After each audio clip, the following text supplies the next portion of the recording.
Frank. Tell the short to go for 2 hours.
watching the arrival of President John Dramani Mahama at Lusaka in Zambia.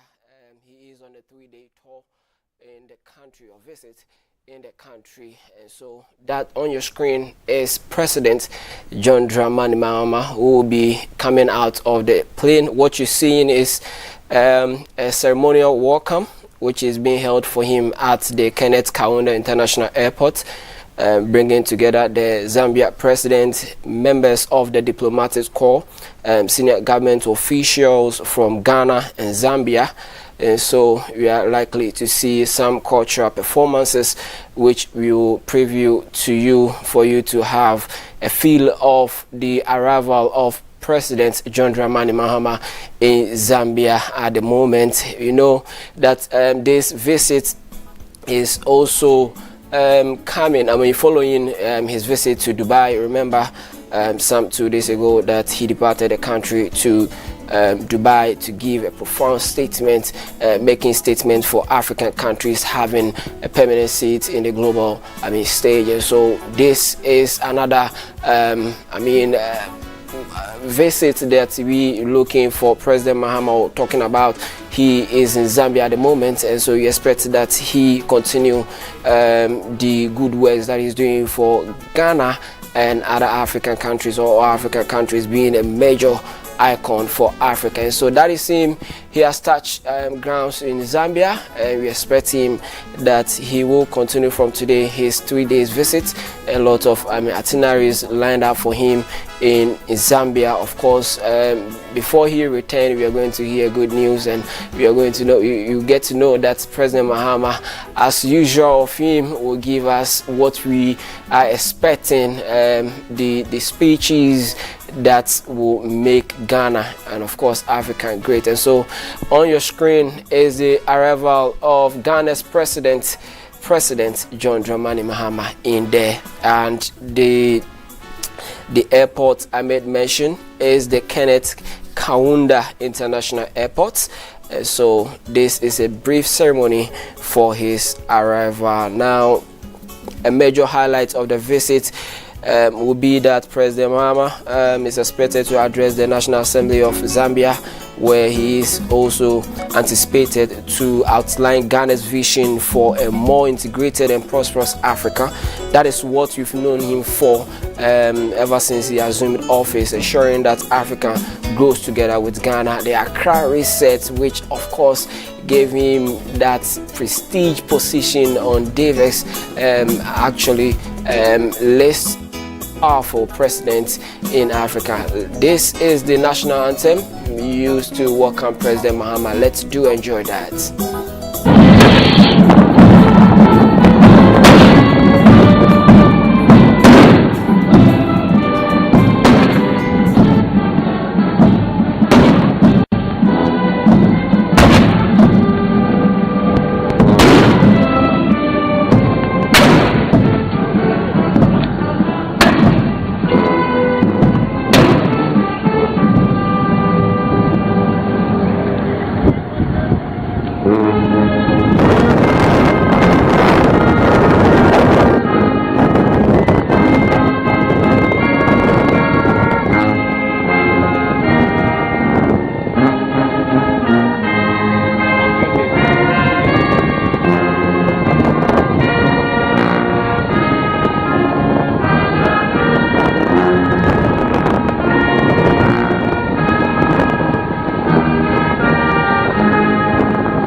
Yeah, so on your screen is President Mahama being welcomed by the President of Zambia, who is His Excellency Hichilema, at the Kenneth Kaunda International Airport in Lusaka, Zambia.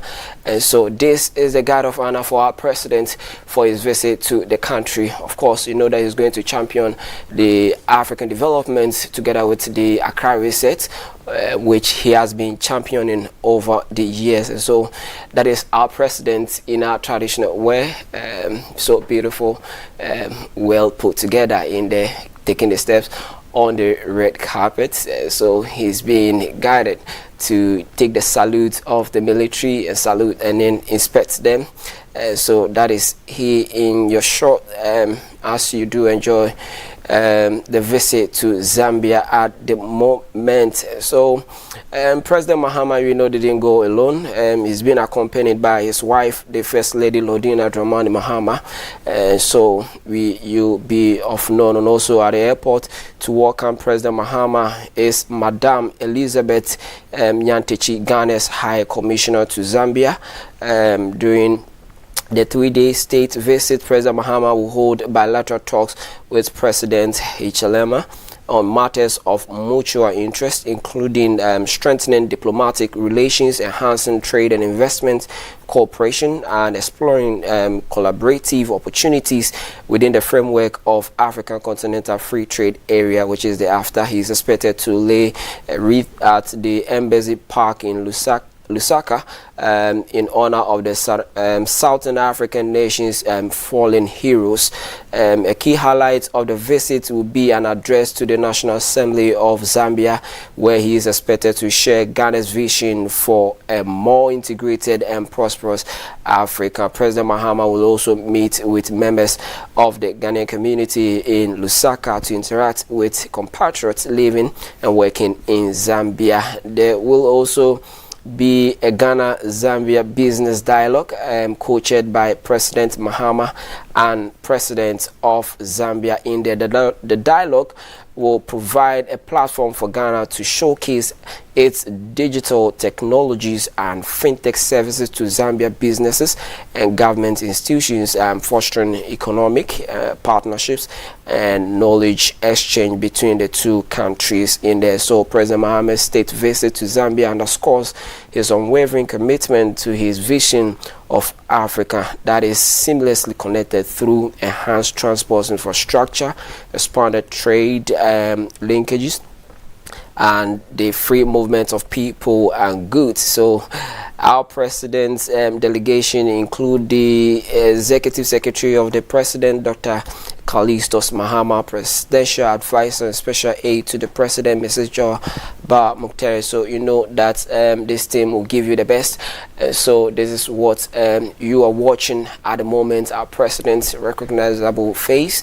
He is expecting the security, and that's the Zambian president there. He is there to welcome our president, and you do enjoy what is happening on your screen at the moment. The guard of honor is still on your screen, so you expect that before he returns, his agenda and vision for Africa will cut across the entire continent, and people will hear about what he actually want to achieve for the continent Africa. It's not only in for Ghana, but also to ensure that what is happening at the moment as I speak to you, inflation, which is January inflation is about 3%, meaning that other Africans can continue to achieve what is happening in Ghana or experience what is happening in Ghana.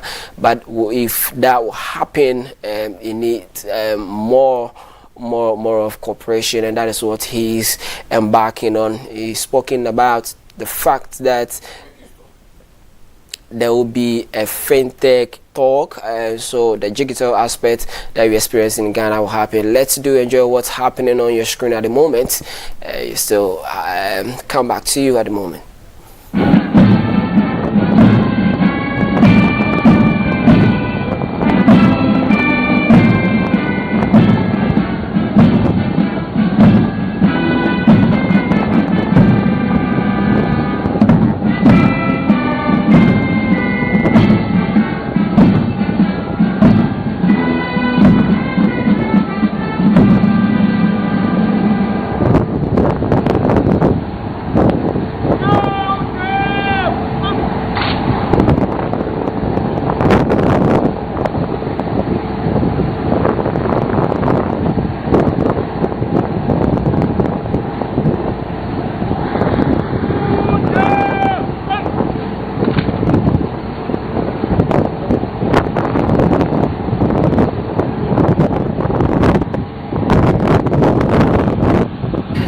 So that is our president. The guard of honor is done. They're moving to the next phase of the proceedings to ensure that he will get the best experience in Zambia for the 3-day stay there, to actually advance his vision for Africa, Ghana as well in there. So this is the live broadcast of our president's visit to Zambia. Is being accompanied by the Zambian president. In your shot, he is in the red tie, and our president on the left, watching from the screen in there, beautiful, well put together to president, trying to see how best they can reshape Africa in there for us. You know, our president has received a lot of recommendations across the world with his reset agenda here in Ghana, which is taking shape across Africa and even the world. And so we expect that more and advanced thoughts will be in place as he visits Zambia, and also because he's not going to be alone. A lot of leaders, African leaders, will be part of this conversation in Zambia, and so he will get to experience others, and others will get to experience him. So that is the handshake ongoing at the moment. It's some sort of privilege for others meeting him for the first time, and so you wouldn't want to miss this glamorous occasion. And so that is in there. He's being accompanied by the First Lady Lordina Mahama, also well put together just behind our president. So they say every successful man, behind him there is a woman, and so this is the Ghanaian community also waving their flag in welcome of our president. You shouldn't forget that he's going to address them, of course. He is, there for them, and they are also there for him. And so this is the Ghanaian community in Zambia. You know Zambia, of course, when it comes to apart from politics, football, the Chipolo of Zambia. So those of you that who follow sports, you know them very, very well. So this is the Ghanaian community in Zambia, also welcoming our president in there for you. So he's waving, beautiful wave from the president. Now let's go through those that accompanied our president. Like I made mention earlier, we have the executive secretary to the president, which is Dr. Callistus Mahama, presidential advisor and special aide to the president, Mrs. Joyce Bauer Muktari, and then the deputy chief of staff in charge of operations at the presidency, also in there, and then the rest of the presidential spokesperson, the minister in charge of Government Communications, Mr. Felix Kwachi Ofosu, and the Minister of Education, Mr. Haruna Idrisu. So you expect that they come back with other experiences apart from President Mahama's visits in there and what he is there for. You expect that other dignitaries also come back with some sort of experiences to help the economy grow from grace to grace. Other sectors, you expect that some other changes will come in there. We have the Minister for Communication, Digital Technology and Innovations, Mr. Samuel Nate George. His presence is very crucial because the president is expected to talk about technology and fintech, how we merge these two to ensure or harmonize our fintech space and the monetary aspect of our economy, the digital economy aspect. And so it is important that he will be there because he is forefront of the digitalization, of course, being the minister in charge of that. So it's very well put to be there. And then you also have the Minister for Gender, Children and Social Protection, which is Dr. Agnes Namomo Latte in there. So it's a whole, a good team put together for this Zambia trip, and we expect that they come back with a lot of experience and also some other goodies that will help actually boost other sectors of our economy in there. So as you keep watching, it's our president John Dramani Mahama, his visit to Zambia. Is doing this on 3 days, and so we expect that before he returns we hear more about how he is also ensuring that the idea that he is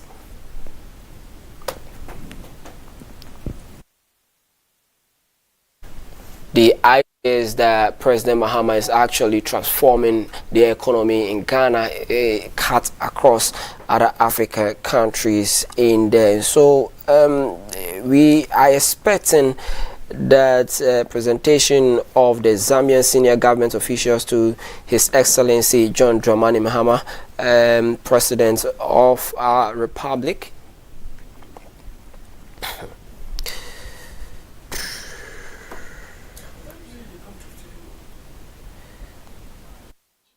Okay, let me start by saying that Ghana and Zambia have strong relations dating back to the era of Dr. Kenneth Kaunda and Dr. Kwame Nkrumah, because these two were freedom fighters who saw to the total emancipation of Africa from colonialism. And let me also add by saying that Ghana was the first country to establish diplomatic relations with Zambia following their independence.